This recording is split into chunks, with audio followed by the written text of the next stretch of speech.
Les titres de ce journal: CPI, Jean-Pierre Bemba, l'ancien vice-président congolais, attendu en Belgique après l'annonce de sa libération provisoire. Affaire Aquarius, l'Italie convoque l'ambassadeur français à Rome. Congrès FIFA, le mondial 2026 attribué au trio États-Unis-Canada-Mexique au détriment du Maroc. Bonsoir et bienvenue sur A12, vous suivez le point sur l'actualité. On démarre. Comme indiqué au sommaire, la Cour pénale internationale a finalement décidé de remettre Jean-Pierre Bemba en liberté provisoire. C'est en Belgique que l'ex-vice-président congolais a choisi d'attendre la peine qui doit lui être infligée dans le cadre de la deuxième affaire qui l'oppose à la CPI. Il est attendu alors ce mercredi 13 juin à Bruxelles. Vendredi, l'opposant congolais a été acquitté pour les crimes de guerre et les crimes contre l'humanité qui étaient reprochés à ses troupes en Centrafrique.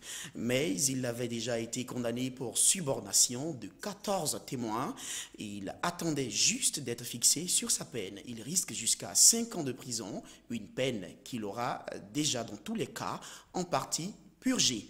Pendant que certains célèbrent alors la libération provisoire de Jean-Pierre Bemba, des victimes des atrocités commises par ces milices appelées Banyamulenge de Jean-Pierre Bemba en octobre 2002 et mars 2003 en Centrafrique témoignent alors que ces milices viennent d'être acquittées et libérées par la Cour pénale internationale. Écoutons quelques victimes.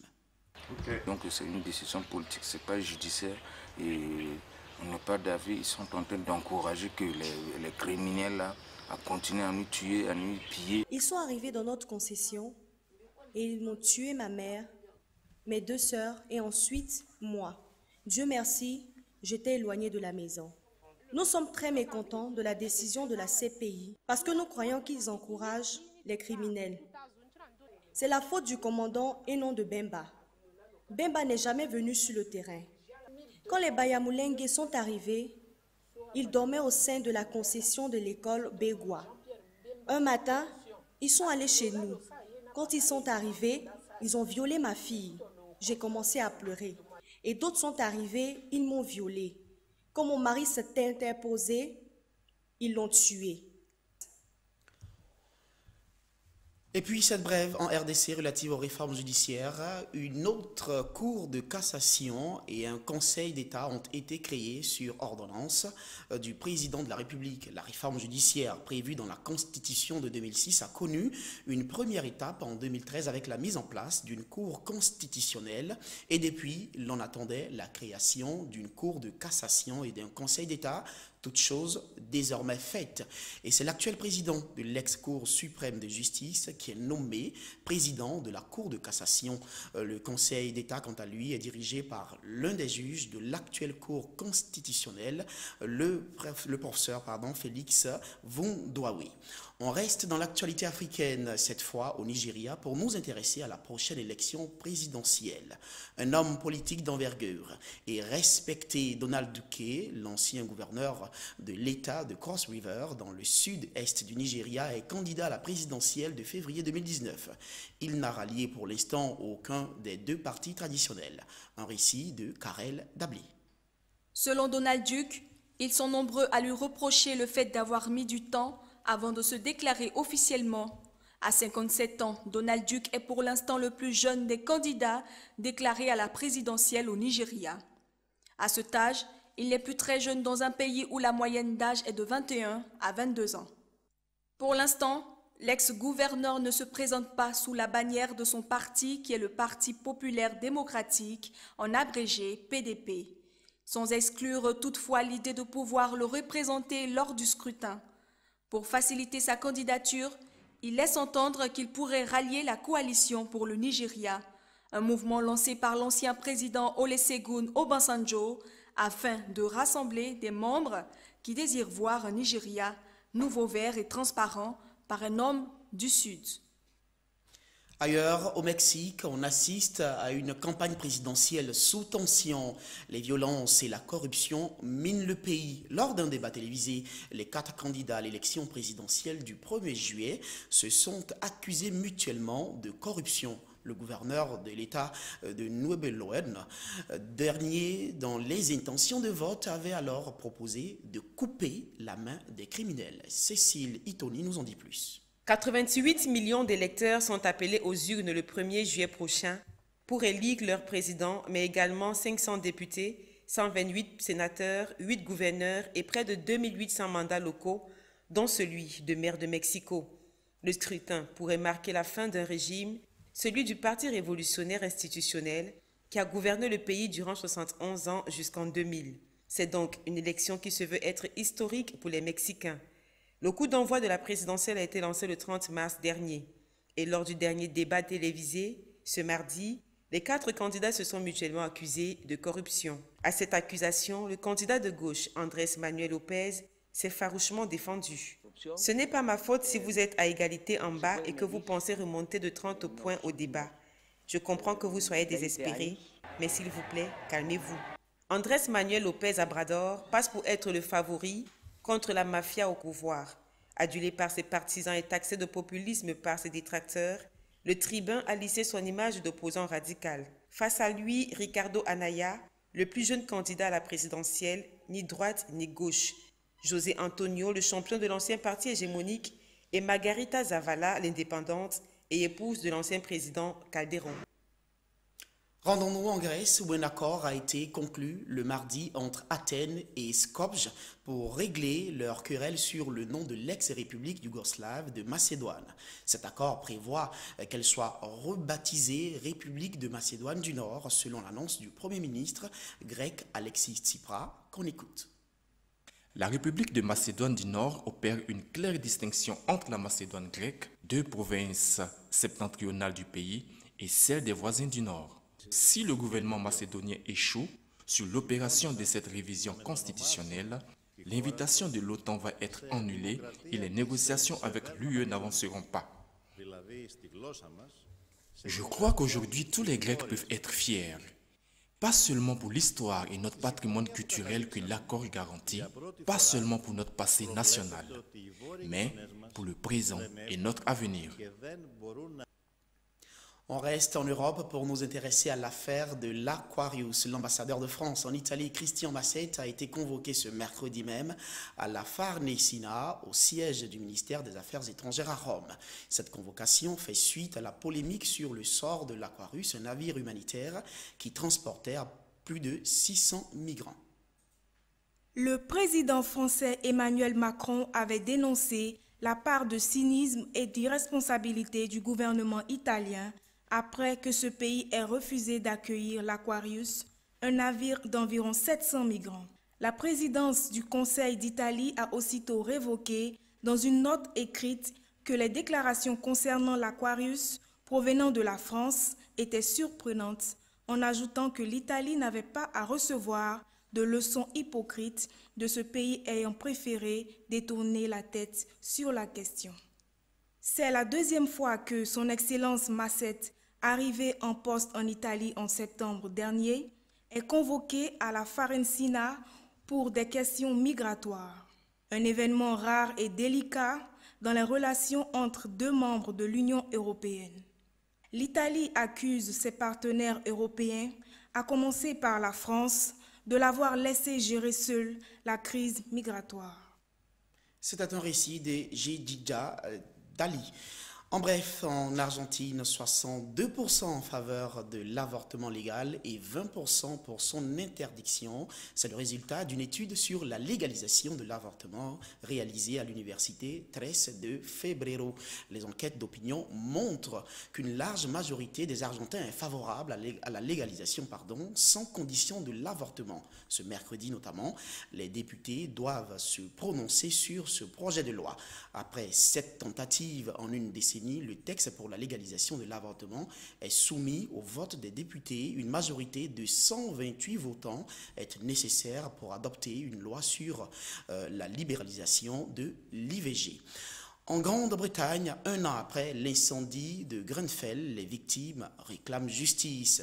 Chagrin, mais aussi colère et désir de justice animent les survivants de la tour Grenfell à l'approche du premier anniversaire de l'incendie le plus meurtrier qu'ait connu le Royaume-Uni depuis la Seconde Guerre mondiale. Reportage. Quand Vasiliki sort de chez elle, c'est la première chose qu'elle voit. La tour de Grenfell. Il y a un an, cette tour s'est transformée en un gigantesque brasier. 71 personnes, dont une femme enceinte, sont décédées. À l'approche du premier anniversaire de l'incendie, la tour est devenue une scène de crime, enveloppée dans du plastique. Depuis cette nuit-là, Vasiliki souffre de problèmes respiratoires. Un an après, elle estime que trop peu a été fait pour les victimes. Je suis très déçue par les réponses qui nous ont été apportées. C'est très triste d'apprendre que ceux qui ont été suffisamment courageux cette nuit pour sortir et s'échapper souffrent aujourd'hui de dépression. Certains sont même suicidaires. Devant l'absence de réponse officielle, les résidents s'organisent dans ce centre pour mettre en relation les victimes avec différents services. Ici, ils peuvent rencontrer des représentants du système de santé et des associations de relogement. Kerry vivait au 6e étage de la tour. Comme beaucoup de survivants, elle en veut aux pompiers d'avoir conseillé aux habitants de rester dans leurs appartements plutôt que de s'échapper. Je suis contente de ne pas avoir suivi leurs conseils. Je préfère ne pas penser à ce qu'il serait arrivé si j'étais restée à l'intérieur. Je pense que si plus de gens avaient tenté de s'échapper, il y aurait plus de survivants. Une enquête sur l'incendie est en cours, mais le revêtement qui a facilité la propagation du feu n'a toujours pas été interdit et les associations ne cachent pas leur déception. Je pense que trop peu a été fait. C'est la première fois qu'autant de Britanniques perdent la vie depuis la Seconde Guerre mondiale. Je ne comprends pas pourquoi le pays ne s'est pas révolté, pourquoi nous ne disons pas au gouvernement que les choses doivent changer. Le gouvernement n'a toujours pas banni les revêtements inflammables. Le mois dernier, le gouvernement a annoncé une aide financière aux conseils locaux pour retirer les revêtements inflammables de leurs immeubles. En bref, un autre drame au Gabon cette fois. L'histoire donne froid dans le dos et les populations gabonaises ne décolèrent pas suite à la disparition lors d'une excursion de plusieurs élèves du même collège. Pour fêter la fin de l'année scolaire, des élèves allés se baigner sur une plage de Libreville ne sont jamais rentrés chez eux.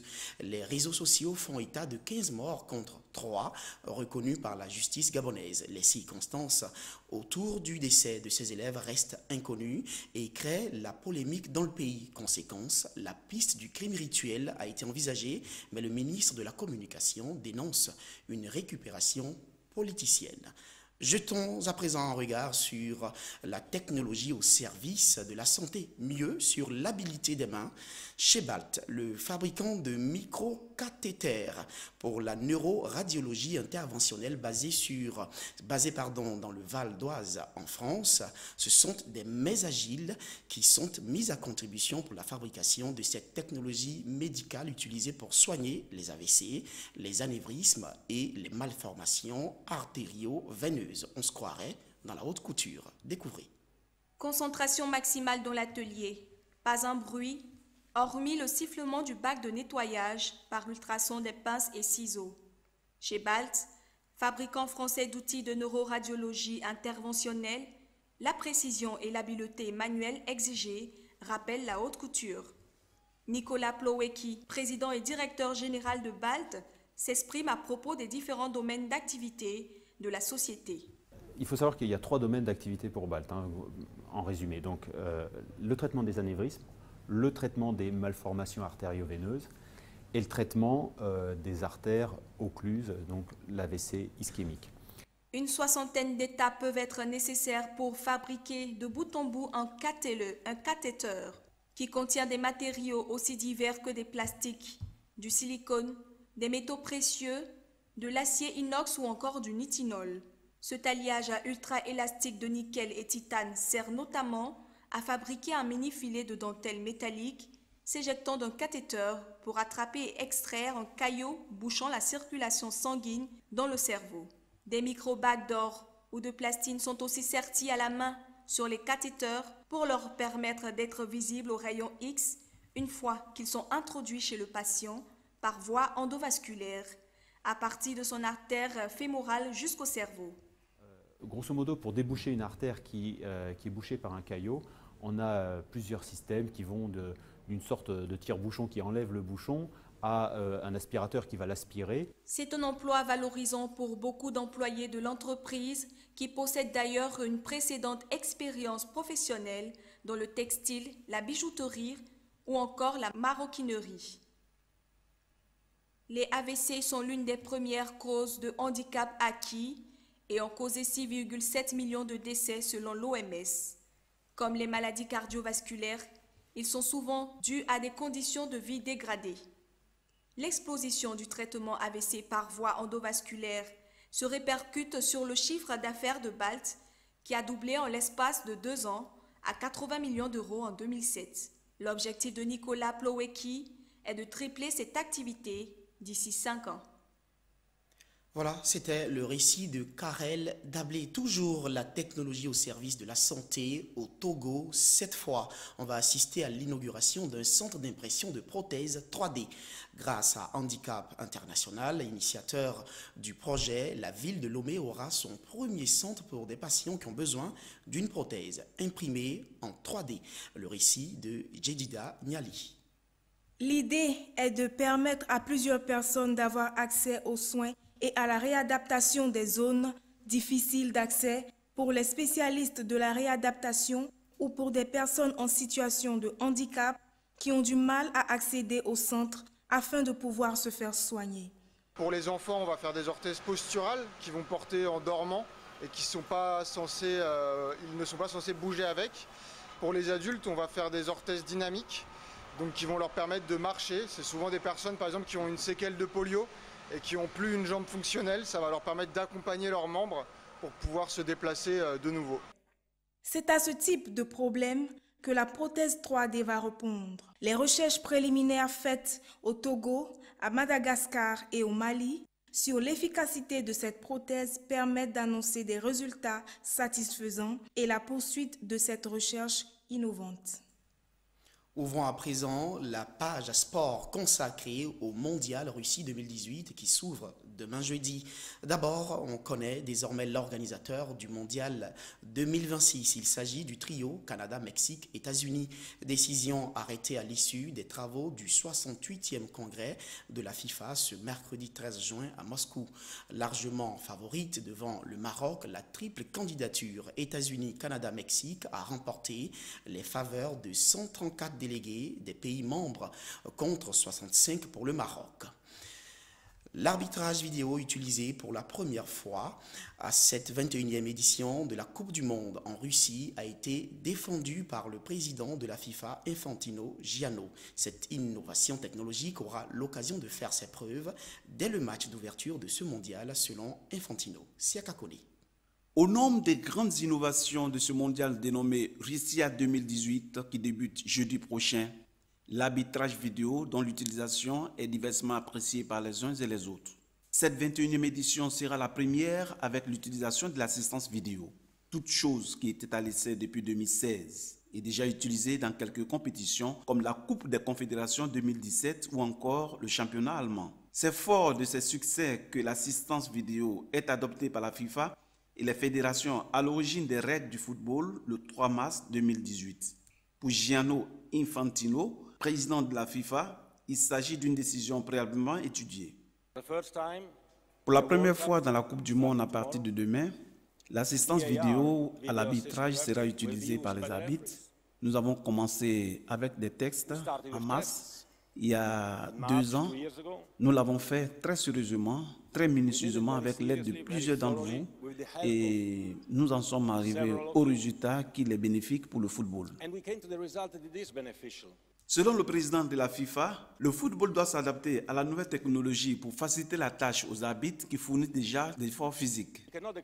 Nous ne pouvons pas accepter qu'en 2018, que dans quelques secondes, tout le monde à la maison ou même au stade avec un appareil mobile sait en quelques secondes si l'arbitre a commis une grande erreur parce que les arbitres, ce sont des êtres humains, ils peuvent faire des erreurs.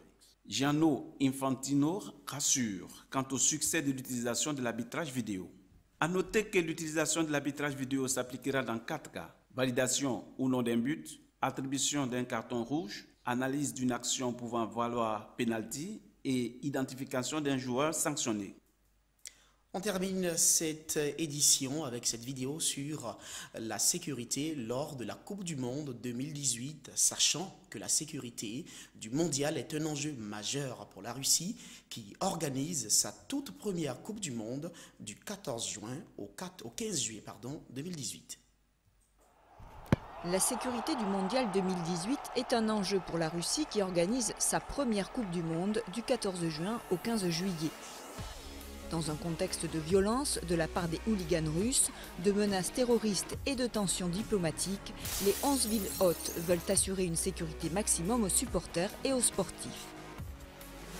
Parmi ces mesures, une police touristique déployée dès le 25 mai autour des stades et des fan zones, capables de parler plusieurs langues étrangères. Dans le métro de Moscou, des portiques de sécurité dans toutes les stations. À Saint-Pétersbourg, des chiens renifleurs d'explosifs dans le métro. En plus du billet, chaque spectateur, russe et étranger, enfant compris, sera doté d'un passeport du supporter ou fan ID obligatoire pour entrer dans le stade. Délivré après vérification que le demandeur n'est pas fiché comme hooligan, ce passeport doté d'une photo d'identité fait office de visa pour entrer en Russie. Dans les stades, les spectateurs passeront par 3 contrôles, des tourniquets métalliques, puis des portiques de sécurité où tous les sacs seront scannés, puis une palpation. De très nombreuses caméras de surveillance veilleront pendant les rencontres.